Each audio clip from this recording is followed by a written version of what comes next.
कराची की इंसदादी दहशतगर्दी अदालत ने सानहा 9 मई केस के 15 मुल्जिमान की जमानत मंजूर कर ली है। मजीद जानते हैं डॉन न्यूज़ के नुमाइंदे शफी बलोच से। शफी, मुल्जिमान की जमानत मंजूरी के हवाले से मजीद क्या तफसीलात हैं?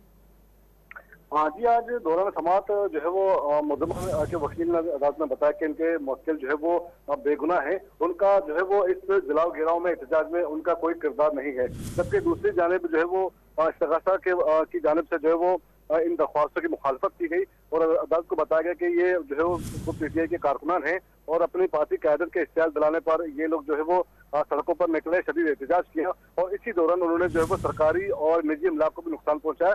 लिहाजा इनकी दरख्वास्त जो है मुस्तरद की जाए। जबकि दूसरी जानिब वकला सफाई ने अदालत को बताया कि इनके मुवक्किल जो है वो गुज़श्ता कई माह से जेल में है, लेकिन अब तक इस्तगासा की जानिब से इनके मुवक्किल के खिलाफ कोई जुर्म अब तक साबित नहीं किया जा सका, ना ही कोई ठोस सवाल पेश किए जा सके।